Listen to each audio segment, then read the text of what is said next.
Alô, amigos da TV Amergues. Estamos mais uma vez aqui, reunidos com vocês, para o Debatendo Joana de Ângeles. Escolhemos um tema importante para poder refletir com vocês, o tema da dissociação.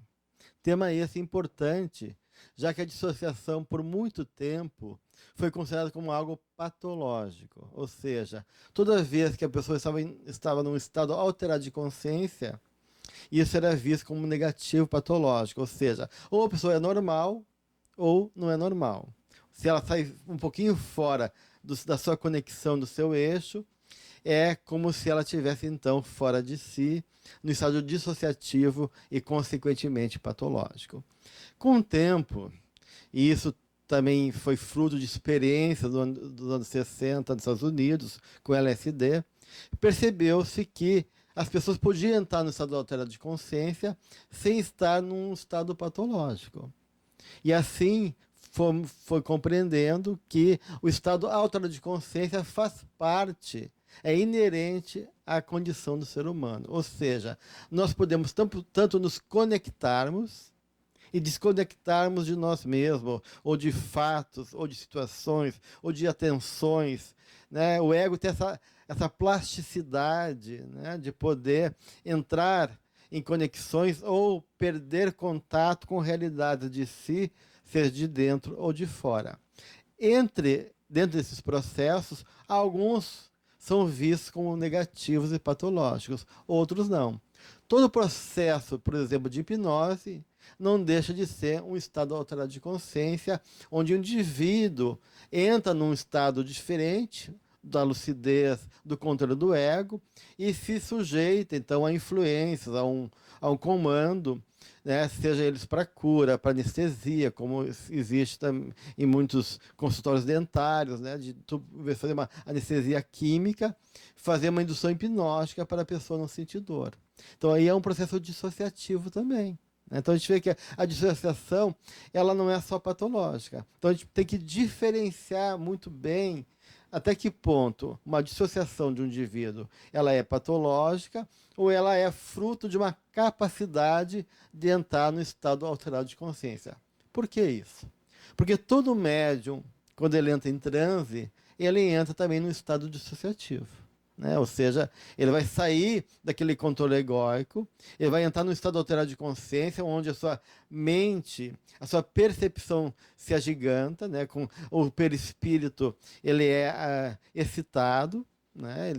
E aí com isso um campo psíquico ele é alargado, ele se desconecta daquela atitude mais controlador do ego, numa atitude mais de uma atenção flutuante.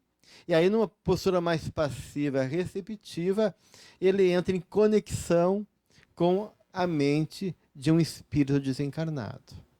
E aí, numa relação de perispírito com perispírito e de mente com mente, ele então pode expressar o sentimento, a história, a dor daquele irmãozinho ali que quer se comunicar, especialmente quando se trata de irmãozinhos sofredores que estão recebendo o atendimento na casa espírita. Então, temos aí um processo dissociativo também. Né? Então, importa, e a ciência está reconhecendo isso, né? No DSM-5 já tem um item lá onde tem que haver uma discriminação entre processos patológicos e processos que são da experiência cultural, religiosa de cada pessoa, de cada país, de cada cultura. Né? Isso porque realmente o ser humano tem essa capacidade de alargar e de expandir a sua mente através do estado alterado de consciência. Mas Joana de Ângeles, na sua literatura, na série psicológica, ela também vai falar das fugas mentais, né? De processos que realmente envolvem dores, seja de outras vidas, seja de outras vidas, experiências de traumáticas violentas, experiências onde o indivíduo, por não suportar aquele fato vivido, aquela experiência emocional muito intensa e negativa, para não psicotizar, para não enlouquecer, ela cria um mecanismo de defesa. Ela responde aquela situação, criando uma dissociação.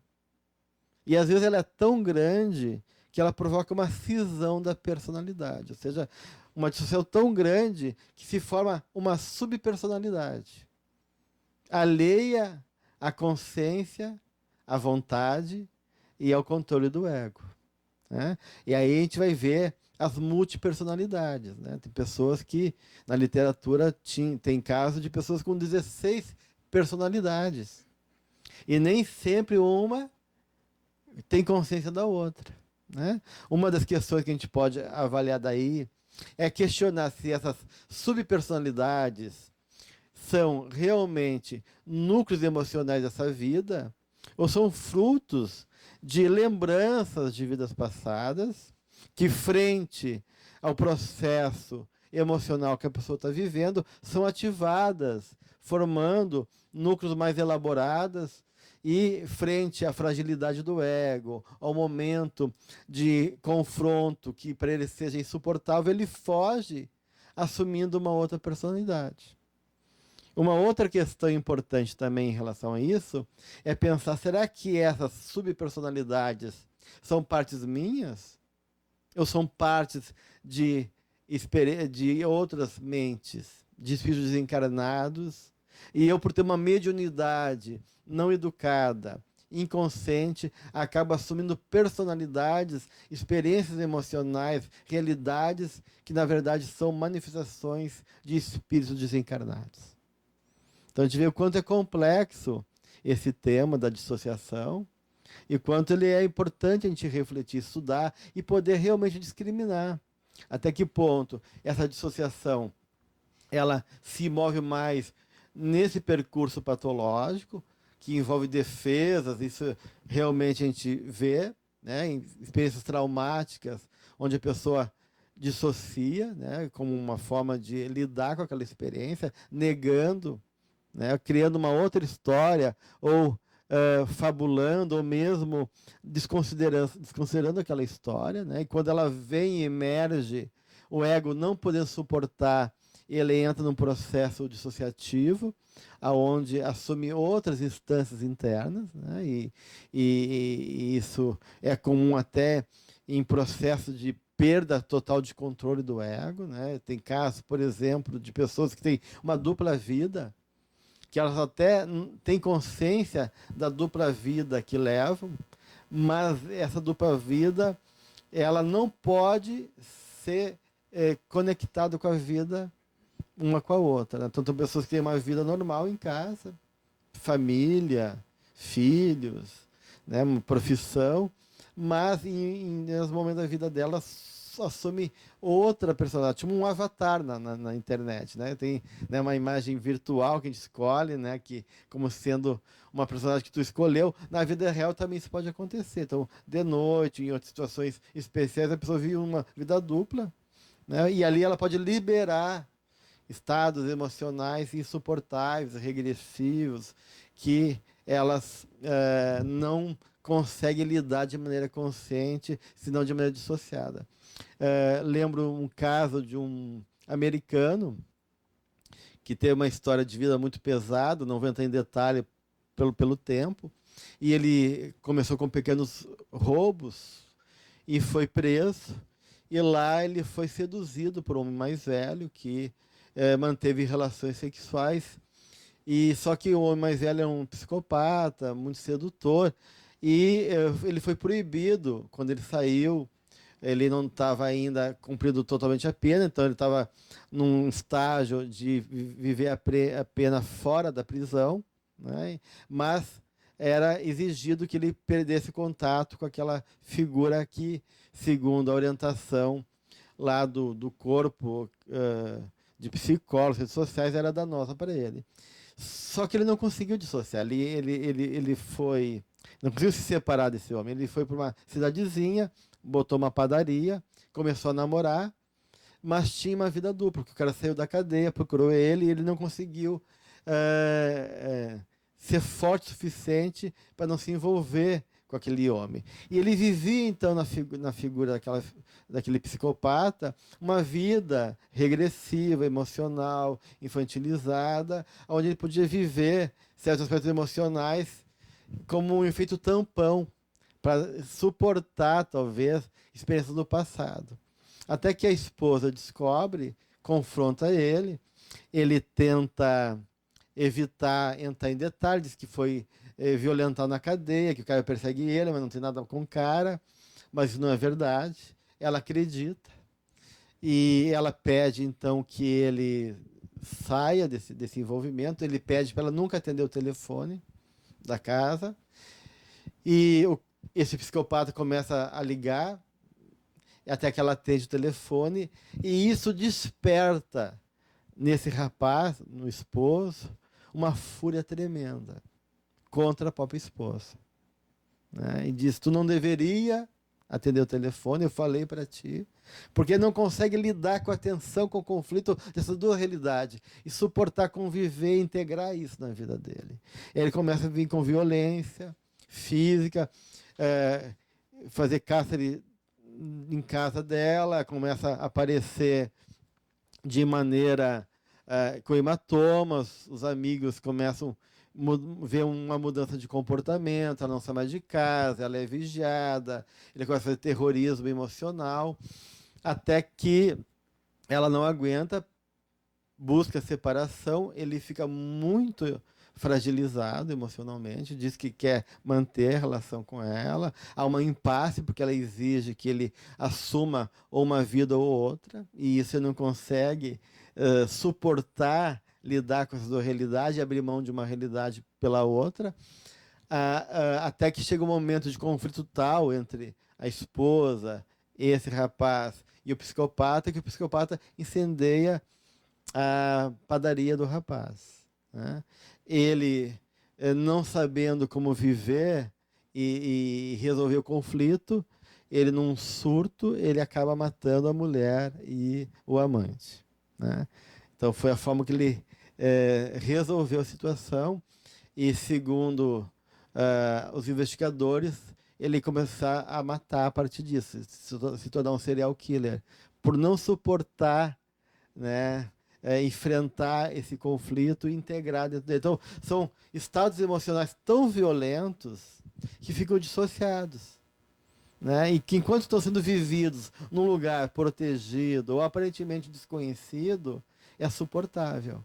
Mas quando vem para a consciência e dentro da realidade da vida da pessoa, isso começa a se tornar insuportável, né? Então a gente vê isso de maneira bastante evidente nesses processos que envolvem essas cisões de personalidades, comportamentos que mudam, né? De uma pessoa que parece tão adequada e fora dali tem comportamentos bizarros, ou destrutivos, ou violentos, em vários âmbitos da vida, ou dissociações outras, que é a simples negação. Eu nego completamente o passado, como se isso não existe.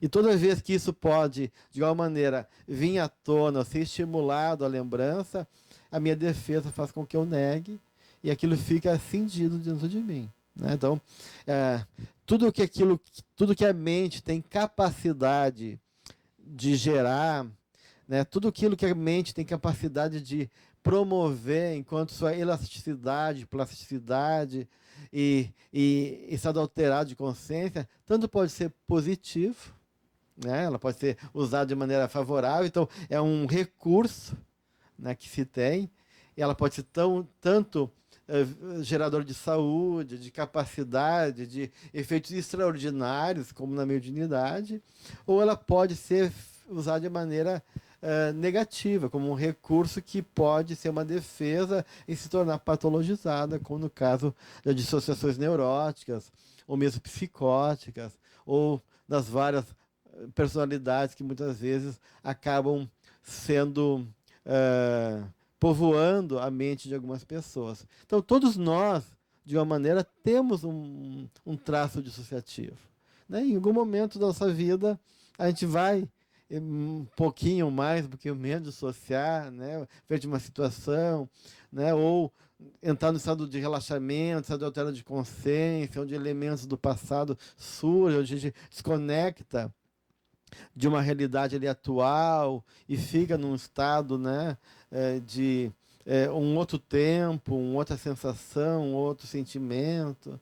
Então isso faz parte da natureza humana. A questão toda é em que medida se dá, o que justifica isso, né? E o grau de intensidade a ponto de tirar o ego de cena, impedindo a nossa capacidade de discernir, de avaliar, de poder realmente perceber a realidade. Então, eu diria para vocês que a dissociação ela vem dessa capacidade de conexão e desconexão da mente. A gente pode plugar, desplugar a mente em algum momento. Isso envolve estágios bem leves e bem profundos. O profundo não quer dizer patológico, né? Então, entre estados leves e profundos, tanto um como o outro pode ser positivo, benéfico ou patológico. A gente vê, por exemplo, situações de monges tibetanos que entram num estado tal de concentração e perde a conexão com o ambiente e baixa o metabolismo, e eles podem, a partir disso, estabelecer outras conexões, né? Tanto do ponto de vista de um estado metabólico quase nulo, assim, né? No estado meditativo, como, por exemplo, com a mente deles, no inverno, secar uma toalha que é colocada, molhada, que é colocada nas costas deles. Então, a gente vê o quanto a mente é poderosa, tanto para um lado como para o outro. Cabe a nós estudarmos o recurso da mente, entender esses processos que envolvem os estados alterados de consciência, as dissociações, para compreender até que ponto esses recursos são realmente recursos proveitosos ou são processos de patologias que envolvem um estudo, um cuidado e um tratamento, porque esses estados podem realmente levar a pessoa a situações de muito perigo, de muito e no estado de estresse, até em romper com a sua realidade. Fica então essa dica de estudarmos melhor esse tema no Debatendo Joana de Anjos, TV Amergues. Um abraço a todos.